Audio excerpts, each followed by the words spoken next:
let me congratulate you before we go any further with this session. Congratulate you on successfully completing 2 very important phases of our communication skills learning program. We've successfully learnt about vowels, yes? Good. And also of consonants. Consonants and vowels together gave us that clarity. Today, we will begin the next stage of our learning, which is also a very important stage of learning, and that is pronunciation.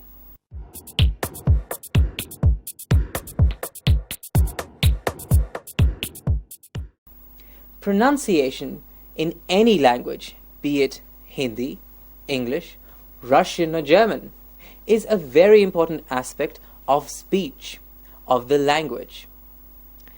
English pronunciation is a little different than the other languages. Why, do you say? Because English, the language that we are speaking and learning to correct, is not phonetic. A big word? No. What is phonetic? It just means that English is not spoken the way it's written. We do have languages that are spoken just the way they're written. Yes, look at our language Hindi. Yes, everything that we can read, we have to speak. If we have a smaller, softer sound, we make half a letter written there. Yes? But in English, the letters are written, but the pronunciation is sometimes different. Let me give you an example. I can say, I like to read. Yes, R-E-A-D. I like to read. Yes, the next sentence can be, I read the book. Here again, R-E-A-D. Yes, the same spelling, nearly the same word, but 2 different meanings. I can also say, I like to read, but I am wearing a red dress. Yes, I like to read, I am wearing a red dress, and I read the book yesterday. Read, read, read. 2 reds have the same pronunciation. Yes, I read the book yesterday, R-E-A-D, and I am wearing a red dress, R-E-D. Spelling's different, but the sound, the pronunciation is the same. So, you and I together will look at a few, well, not say rules, but patterns of how to pronounce in English. In today's session, I will be introducing you to a few terms. These terms will be very important to us as we go on further. Here in pronunciation, we will look at the word flow, the music of the word, the beat of the word. How does the word jump? Yes? So here again, it will be very important for you to listen in, because only when you listen will you hear the music. Okay? Let's go further and look at some tips. Yes? So, let's look at a few pronunciation tips before we go any further. Yes? The first tip is what we've just spoken about. That similar spellings can have similar pronunciations, but also different spellings can have the same pronunciation. Let's look at T-H-R-E-W, threw. Yes, he threw the paper. And T-H-R-O-U-G-H, through. He went through with his plan. 2 different spellings, but the same pronunciation. So, listen and remember. That's tip number 1. Tip number 2. Often letters that are called letter clusters, like O-U-G-H, which come together most often, do not always have the same pronunciation. Let's look at the example, T-H-O-U-G-H. That's though. Although. Yes, though. Though he had the money, he could not buy the ring. Yes, though. Now let's look at THROUGH. We still have OUGH there, the letter cluster OUGH, but with the R in front, it becomes good, through, THROUGH. Yes?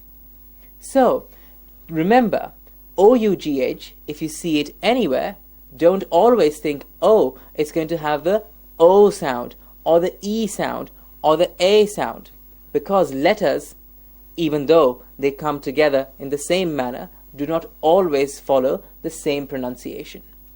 Okay, so here again, what you have to remember, hear and remember.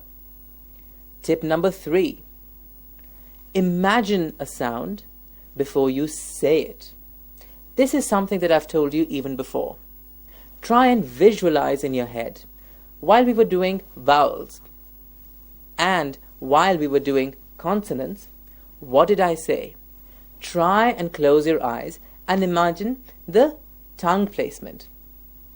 Yes? Here, what you have to do is to imagine the sound.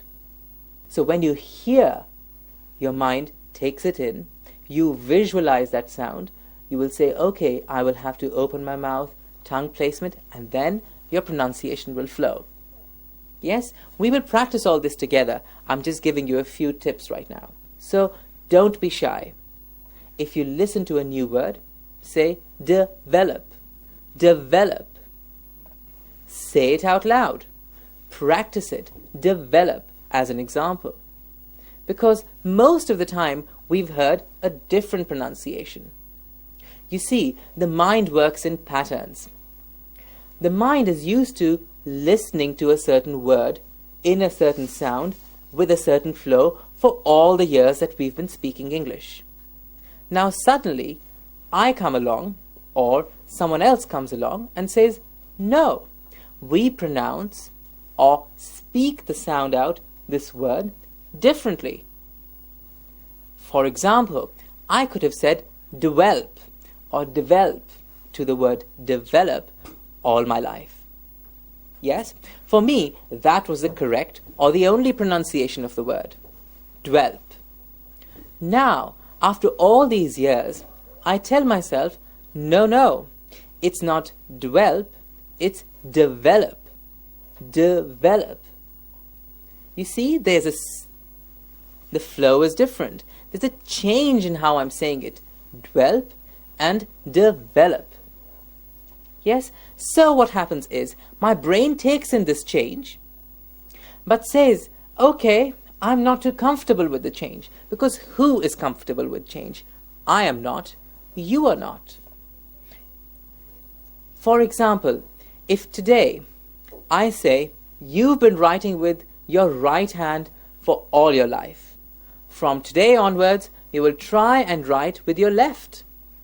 What happens? Try and write with your left hand, or with your right hand, the other hand that you're not used to. What happens to the handwriting? At the beginning, it's impossible to write. But after some time, even that hand learns how to write, and your handwriting gets much better. It's the same thing with speech. What you have to do is speak out a lot. Practice it. Remember, it will be a little awkward for the mouth to move a little differently, but that's okay. Because a little different mouth movement means you're trying to get the mouth movement right. Okay? So let's be a little uncomfortable right now, and later we'll be comfortable and fluent. Yes? Let's look at the next tip. In pronunciation and in speech, you will notice I give pauses. Yes, certain pauses at certain places. Now, when you write a language, any language, there is punctuation. Yes, there is a comma, there is a full stop, there's an exclamation mark. There are open quotes, there are closed quotes, single, double quotes, so many punctuation marks. Yes? Why do we use that in our writing? We use that to give a pause with a place of a comma, a full stop to stop a sentence, an exclamation mark to exclaim something. Now, in speech, I don't say something, something, something, comma, something, something, something, full stop. The comma, the full stop, and the exclamation marks all have to be conveyed by my speech. Yes? So remember, pausing at the right place, stopping at the right place, and exclaiming at the right place. All is a part of pronunciation and your expression. The word here was expression. You have to learn how to express. And I'm not just talking about vocabulary and words. I'm talking about your vocal expression. So remember, pace, tone, pausing, three very important aspects of our speech.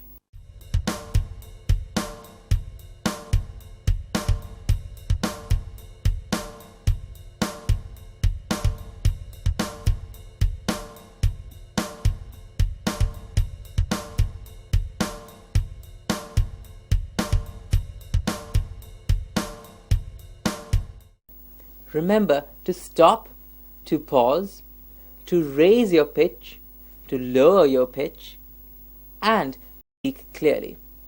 Yes, we will look at each of these components separately. We will look at pace, tone, pitch, pausing, and of course the emotions. All of this together later. The next tip that I have for you is that English has many dialects. Dialects as in, there are many different ways to speak in English. So what is the good one or the bad one? There is none. Good or bad. Everything is good. The way I speak is good. The way you speak is good. What we have to concentrate on is that we speak clearly. Yes? You see, our target audience should be able to listen to us and understand what we are saying. We should be able to communicate with them. We should be able to speak each sound out clearly so that we are not region bound. Region bound meaning that we should not sound from a particular region. Because in the world today, we need to communicate with everyone and anyone. Your job could take you to Australia, to the United States, to England, to Germany, South Africa, anywhere in the world. Now, we need to speak in neutral, clear English so that we can communicate with everyone. How do we get this clarity? We've got clear, neutral vowel and consonant sounds already. Now, concentrate on the pronunciation being absolutely neutral. Yes, what do I mean by neutral? Let's look at a word, mandatory. It is mandatory for you to follow the traffic rules. Mandatory being the word? Good. Now, mandatory is a pronunciation in neutral English. If we go to the United States, mandatory becomes mandatory. Sounds new and different? Absolutely does. So which one are we supposed to use? We are supposed to use the neutral one because that way we will be able to be understood and accepted anywhere. Yes? Good.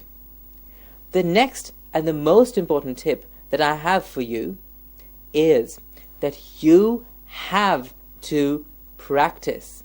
Practice, practice, practice. The most important word that we have now for pronunciation in English. Why do I say that? You see, for pronunciation in English, what we are trying to do here is to try and move the mouth muscles a little differently. Different from how we've been using them. So, you see, the mouth muscles are used to moving in a certain way.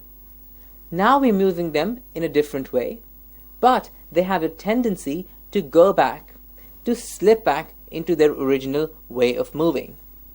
Okay, let's take the example I gave you earlier of D-E-V-E-L-O-P, develop. Yes, if I'm not concentrating or if I'm not alert about how I'm pronouncing this word, I will just slip in and say dwelp. And if I don't correct myself right there and then and say, no, it's not dwelp, it is develop, what will happen? The pattern will not be broken.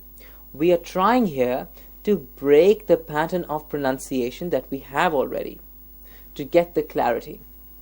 And if I don't break this pattern, and that is broken only by practice and alert practice, I will not have that much of clarity, or I will not be that confident in pronouncing the words. That way what will happen is, even though I know the correct pronunciation, and even though I've been taught and learned the pronunciation of certain words, I will sometimes slip and pronounce them incorrectly. Now that is not going to be good after all the effort you've put in, isn't it? So remember, you have to practice every day. Take a few words. I'm not saying take 20, 40 or 50 words. Take 5, 10 words a day and practice them. Move the mouth. A very good way of practicing and seeing if you're pronouncing words and sounds correctly is in front of the mirror. Yes, don't be shy of looking at yourself. You have to go to the mirror and take a few words. Say, develop. Look at your mouth while saying it. This way, your brain will visualize it even better. Develop. And if you're not biting your B, remember for a consonant V? Yes. If you're not biting it and saying develop, you will see that it is incorrect in the mirror. And you will correct yourself by saying develop. This is a very good tool to help yourself in sound production. The practice in front of a mirror is important. The other thing that is important is to listen to yourself, because only you can listen to yourself and correct yourself. Also, of course, having friends around with whom you practice the sounds and the pronunciation is of good help. Why? Because you can correct each other. You can tell yourself, no, that is not the pronunciation. This is the pronunciation. But remember who to look for advice and who to look for correct pronunciation. Because, as I said, it's very important what you listen and what you reproduce. Yes? Good. Remember, this program that we have, this pronunciation part, is like exercising every day. You're exercising a few muscles every day. If you do not exercise them regularly, what happens? They slacken up, they become loose. So, what you have to do is to exercise these mouth muscles every day. After that, what will happen is they will become used to moving it in that certain way. Good? Now, let's look at a few pronunciation terms that we will be using as we go on further. You have these pronunciation terms in your workbooks. Yes, let's open our workbooks to this page so that together we will learn these terms so that when I use them later, they're not foreign to us. Yes, the first term that I'm going to talk about is airflow.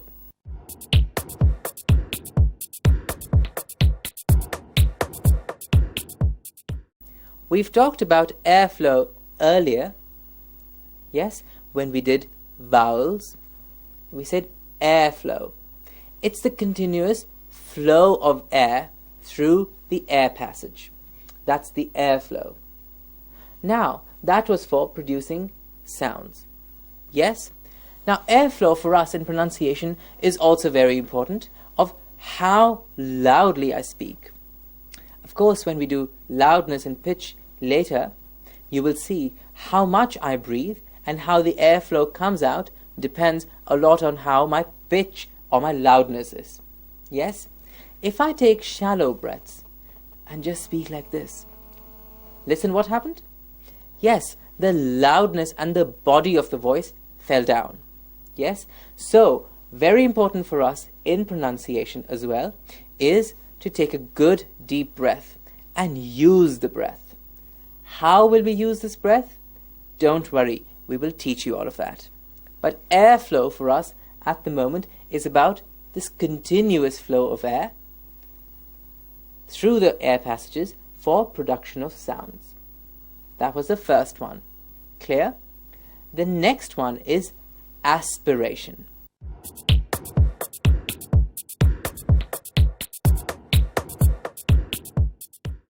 Now, aspiration is nothing else but a small explosion, a sort of p of air. We've dealt with this term before, aspiration, where? When we did consonants, exactly.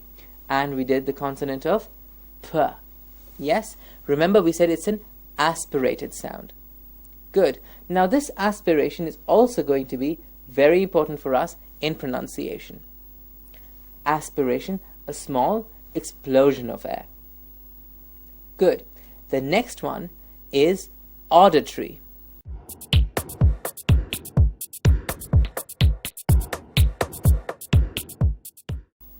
Auditory. Auditory comes from hearing. Hearing is a very, very important part of pronunciation and learning how to speak. Why is that? As I told you some time ago, we learned a language just by listening. Remember, when we were babies and when we were children, we did not learn a language by reading it. We learned a language by listening. We listened to what our surroundings gave us, how our parents spoke to us, our brothers and sisters, our uncles, our aunts. Yes, and what did we do? We listened to the sound and reproduced the sound. Yes, that is how our language came up. That is why we call it the mother tongue or the first language. Why do we call it the mother tongue? Because we say that some of the words that children and all of us have learned, the first words that we have learned, is from our mother, because she was the one or is the one who we heard the most. Yes? So now we need to use exactly this technique once more, but for our use. We will listen to the sound and reproduce it again. We've been doing that in vowels and consonants. Now we will do that for pronunciation of words. You see, you will find it much easier than just to look at rules and say, okay, this is the rule and I must follow this rule for pronunciation. Because what if you forget a rule? Exactly. But you will not forget how to listen. So listen and reproduce, and your brain will remember. Yes? Good. The next term that we're going to look at is clusters.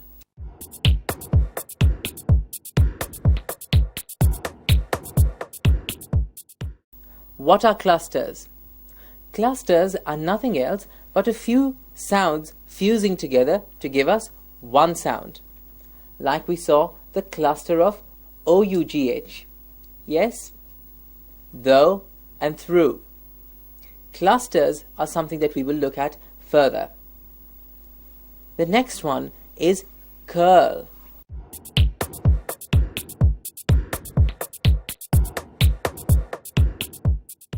Now the curl is something that we've dealt with even in pronunciation of consonants.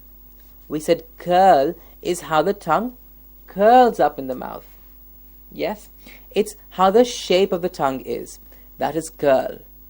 Now curl will also be used for us in pronunciation because sometimes we will curl the tongue more than the other times to give us a clarity in pronunciation. Okay? The next term that we have is flatten.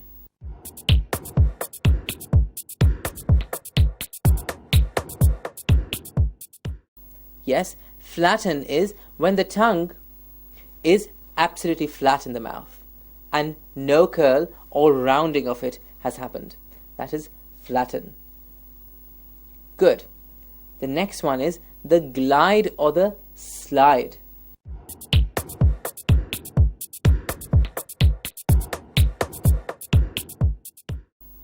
Are you following all these terms in your workbooks? Good. Glide or the slide is to move the tongue according to the sound. Slide it. Yes, we will look at this in pronunciation as we go on further. It'll be clearer then.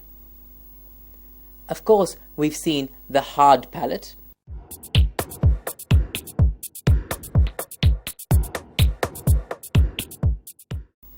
In the mouth, and we've seen the soft palate at the back. Now this palate will be very important also in pronunciation because that's how we will throw the sound out. Throw the sound out is with how much force.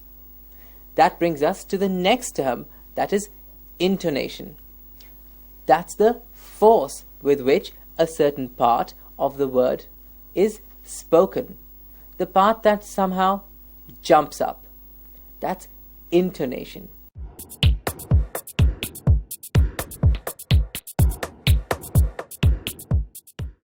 Yes, we will see this very carefully because intonation is a very, very important part of pronunciation in English. It's this intonation that gives English its music. So we need to get this intonation absolutely correct.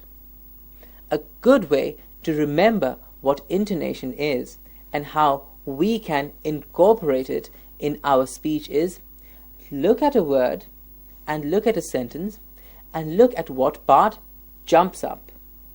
Like I just said, jumps up. Jumps up. Here, jump, jumps up. What am I doing here? I'm using intonation to accentuate, to emphasize jumps up. Yes? Good. We have an entire session where we will look at intonation separately. That's how important it is. Okay? Now the next one is lengthened sound.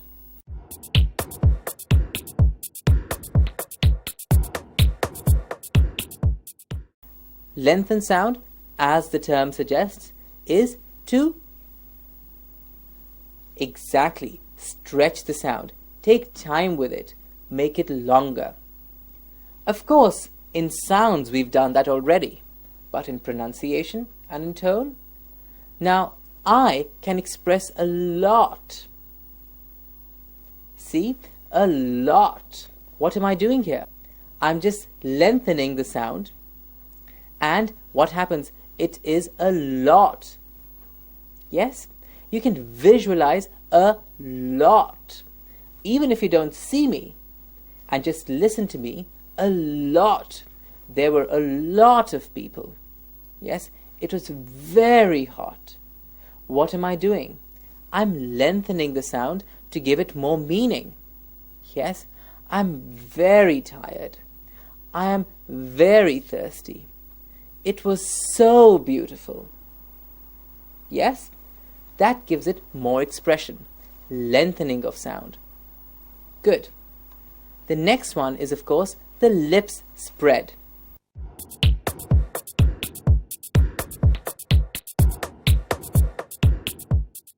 We've done that in sounds, but in pronunciation, how the lips spread will also pronounce words differently.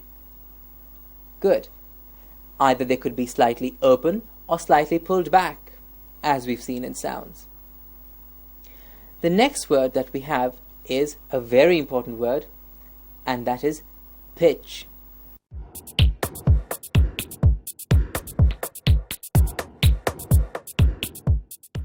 The pitch of the voice.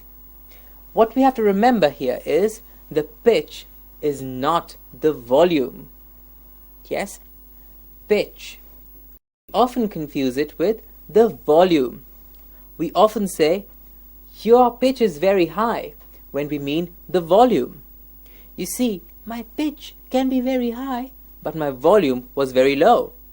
Volume is just about how much pressure I build in and throw the voice out. The pitch is the height or the depth of my voice. Exactly. Now, a good pitch is what? A good pitch is a pitch where you are comfortable in speaking and the other person who's listening to you is comfortable in listening to you. A good pitch is also of good height and depth. You see, I can change my pitch according to what I want to say. My pitch can be very high if I'm really excited about something, and very low if I'm not so excited or sad. Yes? So, use the pitch to your advantage. If you want to say something which would be exciting, raise the pitch up a little. If you want to sound a little serious, take the pitch down. Remember how our teachers were in class? When they wanted us to be quiet, they used a deeper pitch and said, "Be quiet." And at a picnic, they'd say, "Let's play. Should we have a game?" Yes, what is happening here? I'm raising the pitch or lowering the pitch according to how and what I want to express. Now, how will we know what and where and when to raise or lower my pitch? Now, this will only happen if you listen to yourself. Most often, we don't even listen to ourselves and don't know what pitch we speak at. So today, when you go home, just speak to anyone, to your friends, to your family, and be a little alert about how you're speaking and where my pitch is. And automatically you will see that a pitch does get higher when you're excited and lower when you're a little serious and thinking. Yes, we will look at pitch also later in greater depth. The next one I have here is pressed lips.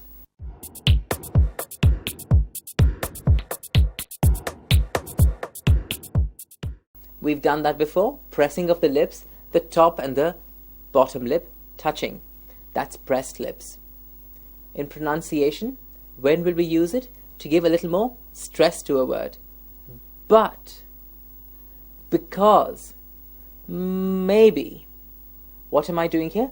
I'm pressing the lips a little longer together to say maybe and not just maybe. What happens here? If I say maybe and maybe, exactly, the doubt in maybe comes out even more. Yes, in maybe, maybe. Will you come out to dinner with me tonight? Maybe. Will you come out to dinner with me tonight? Maybe. Hear the difference? Exactly that. You see, the entire mouth and how we use it can express so much. We've never really thought of it in that manner, have we? But from now we will. So, be careful and be alert. The next one is, of course, protruded lips.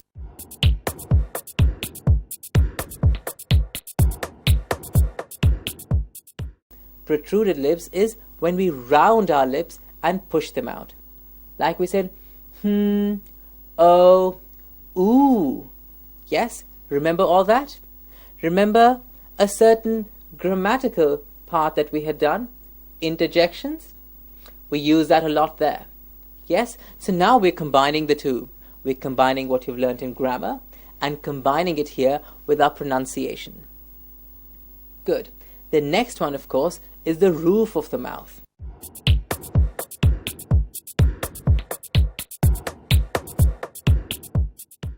We've seen the roof of the mouth is the hard palate, exactly, that cavity inside the mouth. Now that is very important for us in pronunciation because sounds travel across it. So if we close our mouth in there, what happens is, exactly, the clarity is lost. In pronunciation, if we don't let the words travel across the roof clearly, yes, try it. What happens? It's gone. We lose the pronunciation. We lose the sound. So remember, let the words travel out across the roof and the clarity will be there. The next one is when we shorten the sound.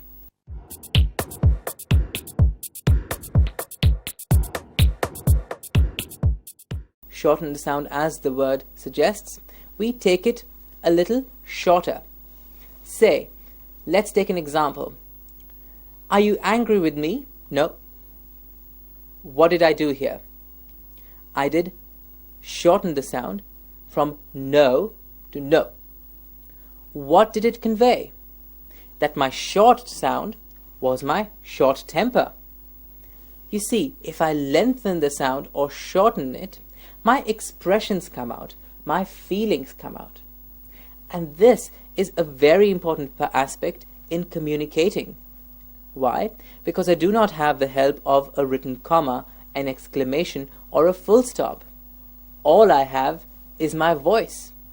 But I always say, it's not all I have, it's everything I have, because it's my voice that can convey everything. Yes? Let's go further. Now, tap.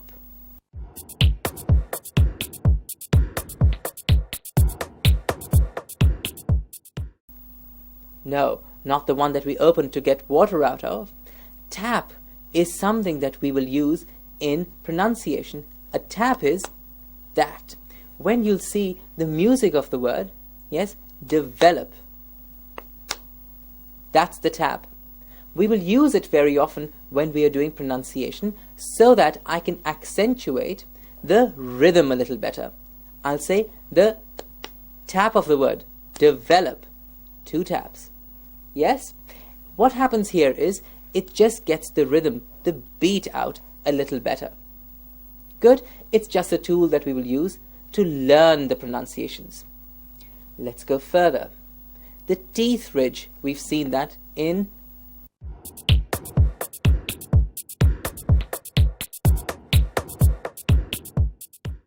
good. Consonants. Yes, we use the teeth ridge to produce consonants like t and d. Very good. Yes, it's that area behind the top teeth. Good. The next term we have is the top, the roof of the mouth that we've seen, and the ridge.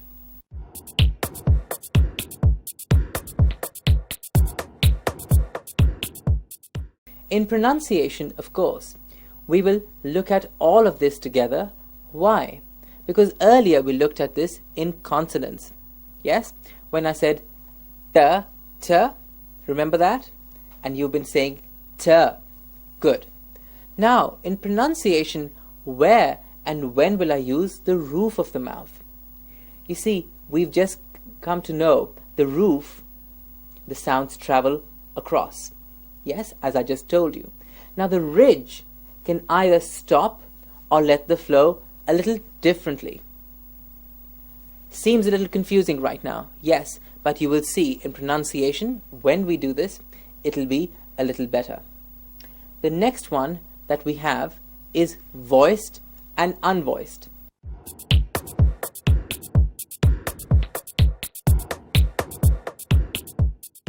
I should be asking you what this is, because I've told you this before. Voiced and unvoiced? Remember?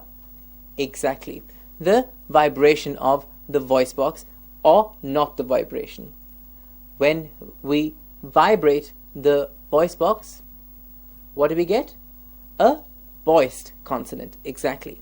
And when we do not vibrate it, we get an unvoiced. Now, this voicing or unvoicing we will use to our advantage in pronunciation. How? Again, by using it to express something. Look at the next example that I give you. If I ask you, did you like the cake that she baked? I can say, yeah, it was okay. What am I doing? I'm not using any words, but I'm vibrating this to give me the sound. Yes? And the can be used in how we express. Like I said, yeah, it was okay. That gives me the doubt there that I'm not too sure. Or I could say, it was nice. Yes, what I'm doing is vibrating this to give me expression. See how all the things are now getting a little more connected? Good. The next term is visual.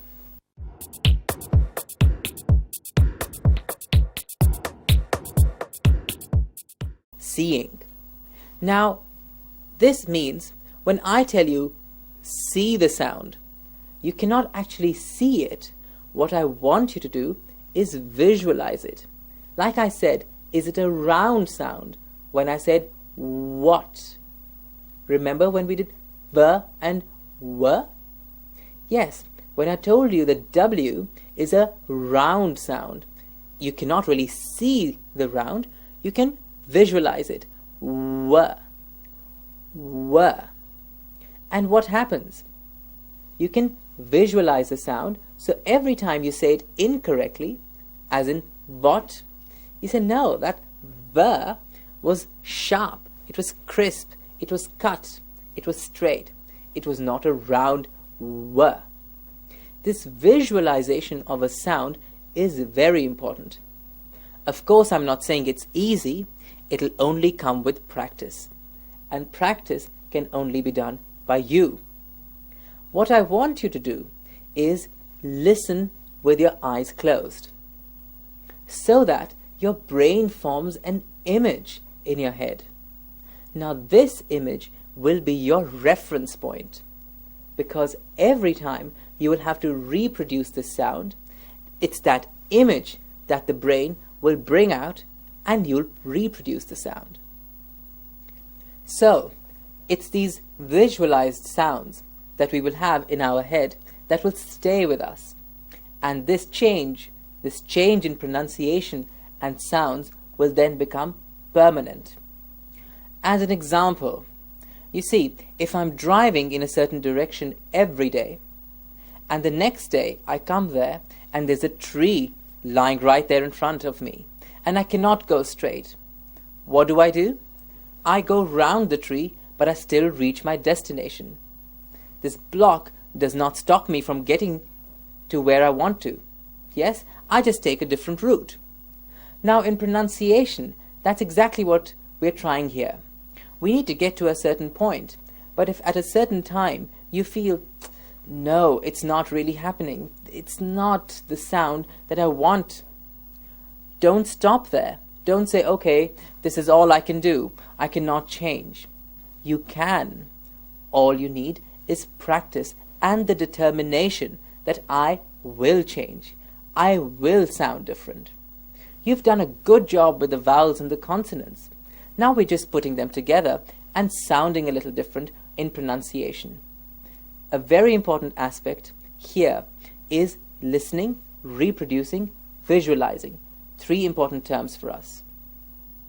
So today we've looked at a few terms and a few tips before we go on with the actual pronunciation of words. We've looked at what is important in pronunciation. We've even seen, as just a beginning, of how we can use our pitch to express words and our feelings. So, in our the next episodes, we will be looking at pronunciation a little closely. Yes? So today what I want you to do when you go home is listen to the news, like you always have been, and noting down words. Good. Now, what I want you to do with these words is listen to the music of the words. Yes, see what part is jumping up. Listen to the complete sentence and see what word is jumping up. Yes, so in a word, see what part of a word is jumping, and in a sentence, see what word is jumping up. This is the rhythm, this is the flow, this is the music. Listen to this and try and incorporate it in your speech. I will give you tools and tips on how to pronounce words. I will see you next time with these tools and tips on pronunciation. Bye-bye.